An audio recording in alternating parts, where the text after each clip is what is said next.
Welcome to Hacking Postgres, a podcast about extensions, extension creators, and other interesting, innovative things in the world of Postgres. I'm Ry Walker, founder of Tembo, a managed Postgres company, and today I'm here with Jelte Fennema-Nio. Jelte, welcome to the show. Hey, thanks. Happy to be here. Yeah, great to have you. Maybe you start with a little background. What were you doing before Postgres? Where did you grow up, and what led you to this strange world? So, I grew up in a town in the Netherlands. And then I went to university in Amsterdam. Yep. And there I did computer science bachelor, and then a systems and network engineering master, which is basically fancy name for like hacking and how the internet works. And there I sort of actually made my first Postgres contribution in a sense, because we found a security vulnerability in Postgres sort of by accident at some point. Oh, cool! So, while you were in school. While I was in school, yes. What year was it? Early or later? That was just at the end, near the end of university. So Got it. 2017, I think. Yep. Something like that. So you started becoming a troublemaker right then, huh? Yes. How bad of a vulnerability was it that you found, or what was it? It wasn't too bad, I would say. Well, it was hard to say because like for ethical reasons we weren't allowed to test how widespread it was. But the vulnerability was basically that libpq based clients. So the C library that Postgres provides for connecting to Postgres, yep, they would disallow sending an empty password. So if you set an empty password for a user, it looked like no one could log in because you couldn't even send the password. Yeah. But when you did that, actually, it was sort of with other clients you could use an empty password. So it was like a client side check on the empty password. So there might have been people that sort of tried to disable like logging in with a password for a user by setting it to an empty password, but then actually having the empty password as the password. So that was fixed eventually. How'd you stumble across that? Was that just like a standard pattern you were testing, or do you remember? No, or someone just accidentally tried and say, hey, that shouldn't have worked. Yeah, I think we were trying it was sort of by accident. We weren't really looking for this. It was just, so one of us was using the Go client and the other was using a Python client, and then with one it worked and with the other it didn't. So that was like, oh wait, this is maybe not good. Yeah, shouldn't be that way. Yeah. So then what'd you do after university? Where'd you go there? Then I went working at Stream, which is a SaaS company that does chat and like news feeds, like Twitter kind of feeds for your own app. So if you have an app or a website where you sell houses, like where realtors sell houses, you can have you can follow certain houses for certain type of houses for updates and chat directly with the realtor in that one app, those kind of things. We used Postgres there heavily. And also at university, I had some side job where we used Postgres. Yeah. Is that Stream, STRIIM, or how do you spell Stream? No, it's just STREAM.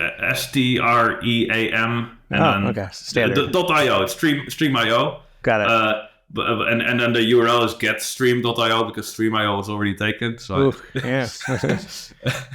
But so and there I spent some time on working for in-house replicated key value store. And then I like databases, so I sort of then I realized I liked distributed databases, and I joined the Citus team at Microsoft. Yeah.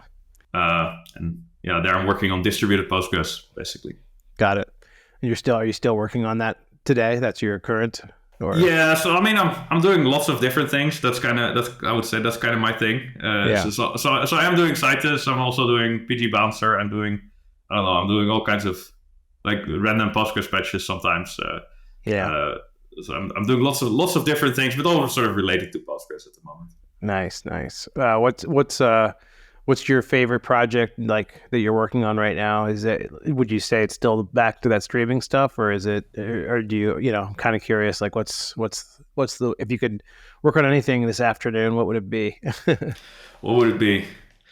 I think probably PgBouncer. I feel like Postgres connection pooling is sort of it's a hard problem, and it's not really great yet. Like PgBouncer sort of. I mean, I tried a few, and in the end, like settled on like PgBouncer still sort of the best at the moment for sort of the generic case at least. But like so some others, they have some really like some nice features for sort of specific features. Yeah. Some other connection poolers, but it's not a connection pooling in Postgres is not a solved problem. That's my take. Okay. Yeah. I mean, obviously, like Supabase launched their supervisor. I don't know how. Are there ideas in there that you think the PgBouncer should utilize, or is it just a different use case? I think there's definitely ideas in there. I think one that's very that to me is quite interesting is like being able to configure also sort of the connection pooler from Postgres. Because they, instead of having like config files, they basically like supervisor reads from some other Postgres database, and it reads its config and it reads its. So that's kind of nice. Because writing ini files is like sort of automatically generating .ini files. It's not really fun. Yeah. Can you modify PgBouncer without restarting it if you need to change configs right now? Yeah, most configs you can change without. There's a few that you can't, but the most common ones you can. Yeah, that's good. Yeah, we've got it implemented or integrated into. We chose it too for Tempo Cloud. As our pool connection pooler as well. It just seems like it's the granddaddy, and you just kind of. I think it seems like the one that should be the most solid, and therefore probably is the most solid. Like it's a. I would definitely say it has solved the most strange edge cases, but there's definitely some use cases that it doesn't solve very well. Yeah. I think sort of the major one at the moment is like HA kind of like sort of HA style. Like you have sort of a layer of connection poolers that connect to multiple read replicas and automatically stop connecting to one that's broken. That's one that PgBouncer doesn't really support. I mean, it's so that if that's what you want, then PgBouncer is not really the right choice. But for most other cases, I would say it's probably a good first choice. So likewise, like if Postgres suddenly active was perfect, right? Could you use PgBouncer in that setup, where there's two active front, servers?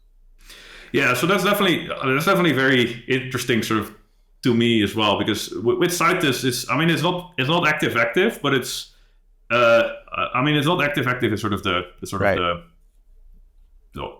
regular sense. It's still like there's sort of one node that owns the shard. But you can connect actually. You can connect to all the workers, and then they will forward queries to the right node. So in a sense, you have like multiple writable replicas in some way of looking at it. So it's definitely that's definitely something that's indeed like an interesting thing, and it's something that I would like to have, but it's not really there.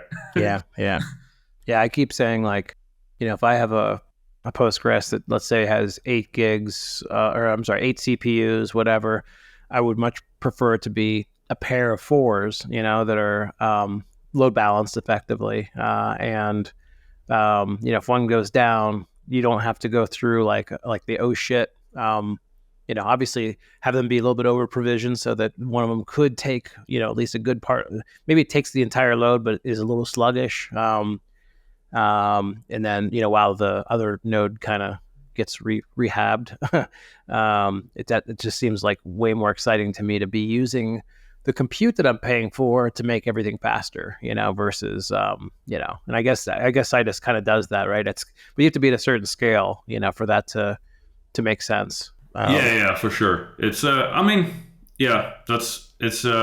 Citus mostly makes sense at least some scale, but but otherwise with read replicas, it's still, this such HA setup, it's kind of nice that you can have like, this node can just go away and everything still continues to sort of work.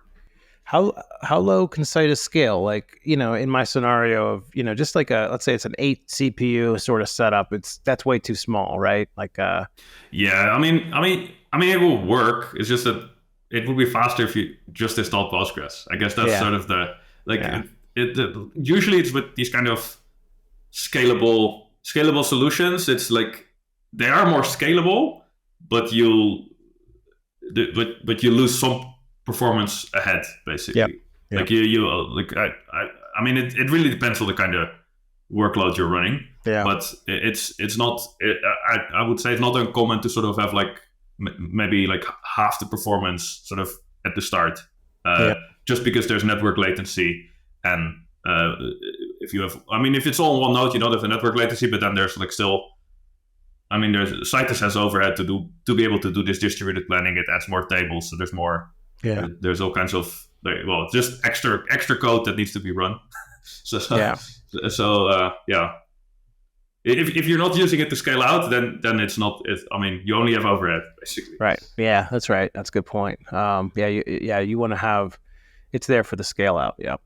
So how many people are like kind of sort of active with the Pooler project? With are you kind of running that solo, or do you have some good partners in crime to make progress on it? So there's like I sort of became maintainer. I want to say like a year ago, 1.5 maybe. I reached out to Peter Eisentraut, who was before that he was a maintainer, but he didn't have a lot of time to spend because he's busy with so many things. I think also like lots of other things. So I was like, maybe I can help. We at Microsoft use it a lot. I can help review or like do things. And move it a bit forward. And then someone from EDB, like Euler, he also joined. But so I would say I'm definitely the most active maintainer. And from Microsoft, I'm also trying to get some people from my team to spend some more to address some issues. So one colleague of me, she's also working on it. Got it. Is there a new release coming sometime soon? And in 2 days at the moment of recording, so I don't know when this recording will be published. But by the time it will be published, I guess the new release will also be published. Oh, cool. Yeah. Well, maybe we should hurry this one out so that we can. Okay. So what's new in the what's the what are the big changes? I don't have to say big changes, but what are the what's new in the new release?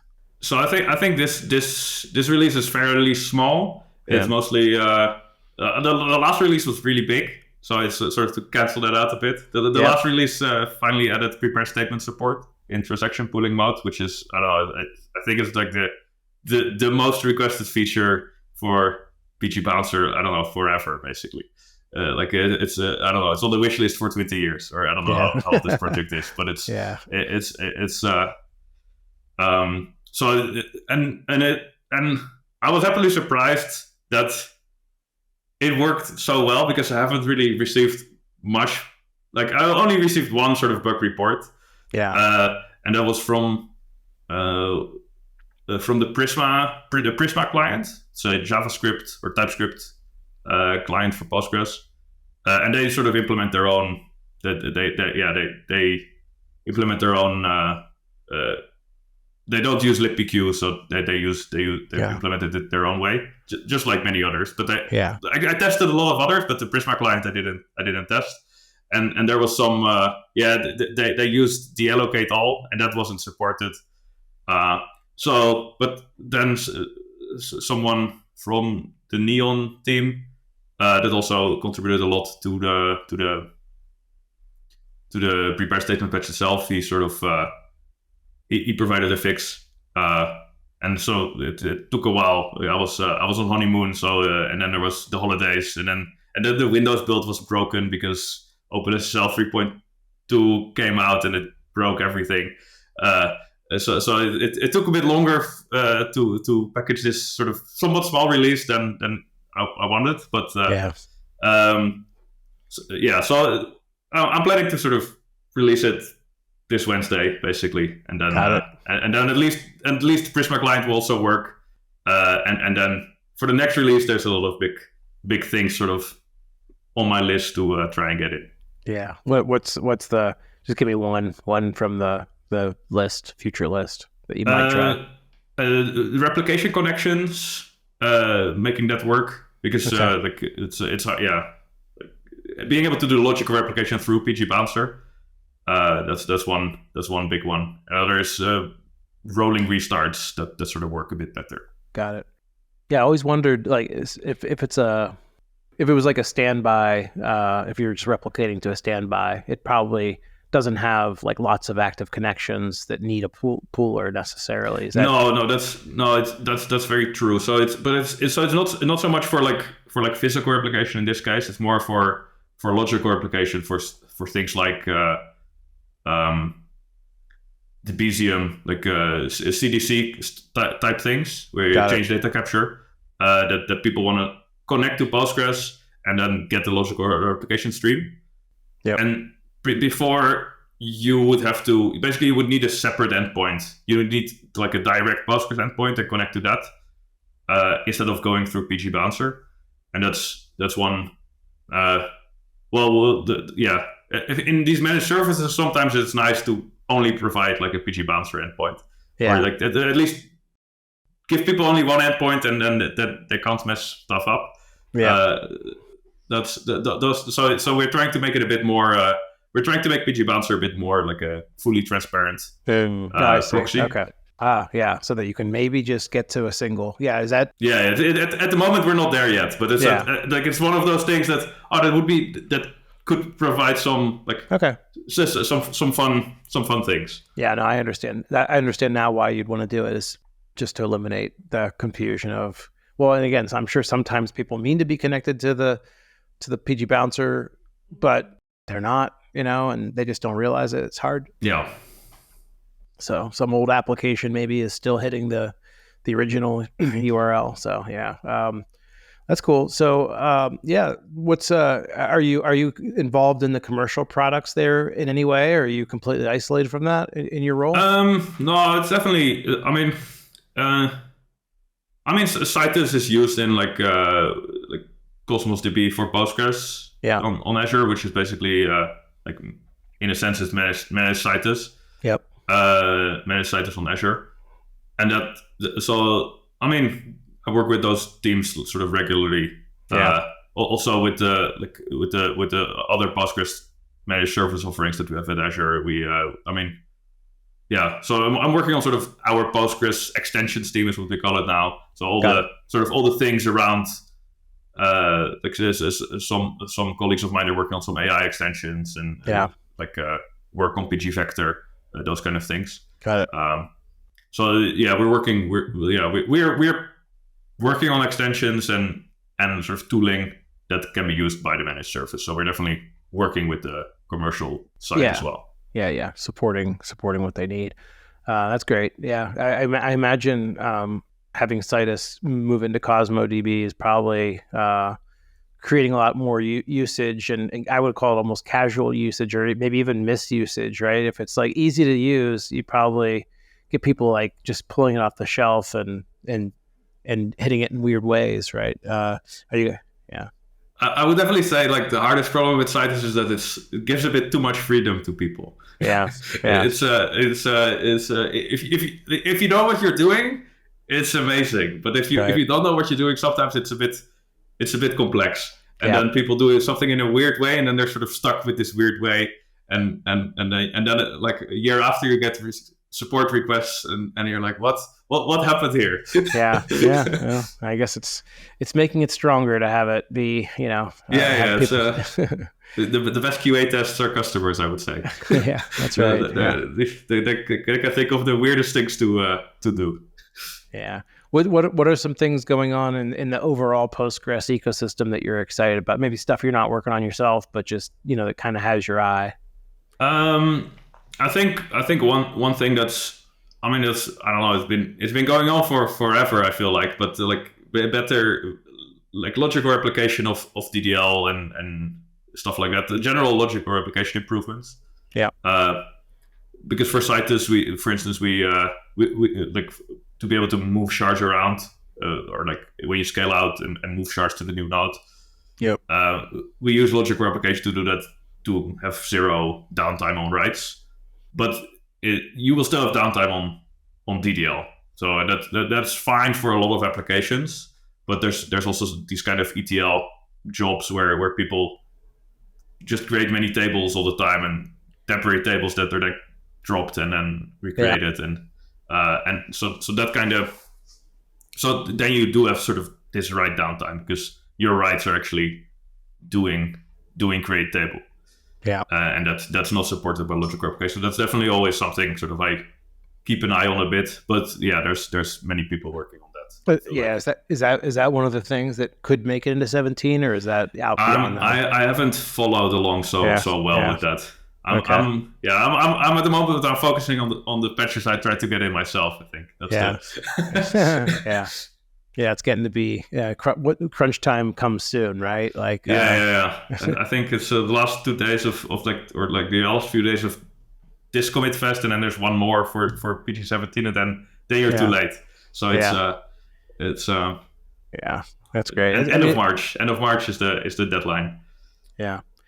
So even though you're working on the extensions team, like some of the work you would need to do touches the core, and therefore, you're part at least partially in that world versus pure extensions. Yes. Yeah, and that's true. Yeah. It's pretty much true of anyone doing extensions, I would guess. If you maybe even you just discover opportunities to make Postgres a little bit better in the course of building these extensions, I imagine. No, that's definitely true. I think lots of the patches that I see are people wanting to do more with extensions. Like I think one is also like extending copy, being able to extend copy with different file formats. So you could do like copy to a Parquet file, or copy to a JSON file, or like instead of just a CSV, or I don't know, a binary and text, I think is the other two. But yeah, it would be nice to have a few more output formats. So those kind of things, I feel like that one seemed like it was sort of on the right track when I took a quick look at it. Yeah. But there's I would say a lot of patches posted on the mailing list. They're to make extensions more powerful. Yeah. Do you I was gonna say, like, do you have any contrarian viewpoints on Postgres? Is there anything like you just feel like you think a different way and you can't be convinced otherwise, or do you find yourself, it's pretty easy to conform to the consensus on everything? I would say my sort of hot take on this is that the mailing list is something why do we still have this? Oh yeah. This is like, well, why don't we use GitHub or I don't know, if you don't like GitHub, something else, but something where there's not like two different sites that track what commits are sort of trying to get into the main line, where people actually having to download email attachments. I don't know. It feels very, very antiquated. Yeah, email threads sucked in 1999, and they still suck now, right? Like just getting nested. I don't know. Is there a special email client that helps make it more palatable to you? I imagine like I don't know. I haven't. Yeah. I'm still using Gmail. It's not great. That's what I do though. Yeah. So I'm almost at the point where I'm like, I have to find out what email client works a bit better. But it's also, I don't do it often enough that like I think if you work full time on Postgres, it's maybe it's not so much of a problem for you because you're like okay, I need to get this setup amazing, and then you find a good email client and it's fine. But if you're just coming along to contribute a few patches a year or like review some things, it's just painful. Yeah. It'd be kind of interesting. I imagine you could. I don't know if it would work. It would probably be kind of messy, but you could build like a tool that GitHubifies the conversations, right, and just turns it into tickets and threads and stuff. But that's building a whole email client just for one mailing list, because not many other mailing lists do it this way. But yeah, yeah, I don't know. It's a tricky problem. I understand why like people who are most comfortable with it are the ones that probably do the most, spend the most time in it, so it's tricky. But yeah, definitely a culture shock for someone, there's younger people who aren't from that, the generation of dealing with email threads. They've never been good. Wow.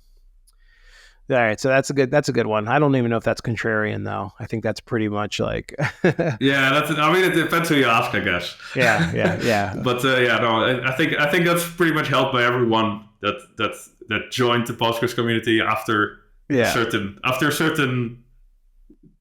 and they started to program after a certain time, basically. Yeah. Would anything else? Any other contrarian views on anything there, or is that pretty much the main one? No, I would say that's the main. That's probably the main one. Other than that, I think it's going fairly well with Postgres. It's moving along. Every release has a few cool new features. So or actually many new features usually. Well, what I think is beautiful about it is I spent a lot of time in other open source ecosystems, and like a fork is considered like an attack on the project, right? And in Postgres, it's just been forked so many times that it's really a way to innovate quicker, and basically do some work and get value and literally help the core. Like no one creates a fork with the intention of it staying a fork, I don't think. I mean, maybe some commercial forks or something, but that's usually, I'd say that's an ill-conceived notion, and I'm guessing even someone who would do like a deep commercial fork would hope that they could lighten it up over time, and get pieces of it into the core. Even if you have some core commercial parts, you kind of want at least to be able to merge stuff back to your fork. So that's probably easiest if there's not so much forked. Yeah, that's right. If there's not so big of a diff. No, otherwise you're spending all your time merge conflicting. That's why I say, like, anyone who complains, any company who would complain, oh, Postgres is moving too slowly. It's like you can make it go whatever speed you want. Just fork it and do what and like, well, no, I want you to do the work and I want you to do it faster. Yeah, like that doesn't work so much. I think it's beautiful the speed that core project moves right now, because it feels like it's 100% solid. I know it's not perfectly 100% solid, but it feels as solid as it can be, in the pace, and there doesn't seem rushed. That's unusual in most, as you know, it's very unusual for most software. We're all just, you kind of have to force yourself to ship well before you think it's good, just because it's good to get broken software in users' hands, and to find out how it's broken. Yes. Yeah. No, it's. I'm glad Postgres doesn't do that so much. That's definitely. Like databases are a bit of a different kind of software in that regard. Yeah, I agree. Also because it's hard to update them. Like even PgBouncer, it's less of a problem if it's a bit broken, because you can easily roll it back, or like oh no, the new release it causes some problems. I'll just install the older version. It's fine. Yep.